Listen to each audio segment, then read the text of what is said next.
দায়িত্ব নিলেন পার্বত্য চট্টগ্রাম বিষয়ক মন্ত্রণালয়ের দুই মন্ত্রী প্রতিমন্ত্রী। সকালে সচিবালয়ে নিজ অফিসে পৌঁছান মন্ত্রী দীপেন দেওয়ান ও প্রতিমন্ত্রী মীর মোহাম্মদ হেলাল উদ্দিন। তাদের ফুল দিয়ে স্বাগত জানান কর্মকর্তা কর্মচারীরা। এরপর তারা মন্ত্রণালয়ে শুভেচ্ছা বিনিময় করেন। পরে মন্ত্রী দীপেন দেওয়ান বলেন, বিএনপি সরকারের লক্ষ্য সবাইকে নিয়ে পার্বত্য চট্টগ্রামের উন্নয়ন করা।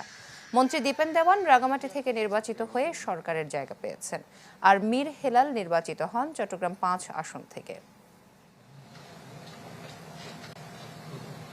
পার্বত্য চট্টগ্রাম উন্নয়নের ক্ষেত্রে এগিয়ে নিয়ে যাওয়ার চেষ্টা করব। যেখানে থাকবে সাম্প্রদায়িক সম্প্রীতির রাঙামাটি, 3 পার্বত্য চট্টগ্রাম, সুষম উন্নয়ন থাকবে, সুষম বন্টন থাকবে সব সম্প্রদায়ের মধ্যে, জাতি ধর্ম বর্ণ নির্বিশেষে আমরা যাতে বাংলাদেশের জাতীয়তা যেটা আমরা বিশ্বাস করি বিএনপি, সেটা আমরা বাস্তবায়নের চেষ্টা করবো আর কি। এখানে কোনো বৈষম্য থাকবে না, আমরা সবাইকে নিয়ে এগিয়ে চাই। নতুন বাংলাদেশ গড়ার পথে এটা আমাদের বিএনপির যেটা 31 মধ্যে তারেক রহমান সাহেব দিয়েছেন, এটা আমরা বাস্তবায়নের চেষ্টা করবো।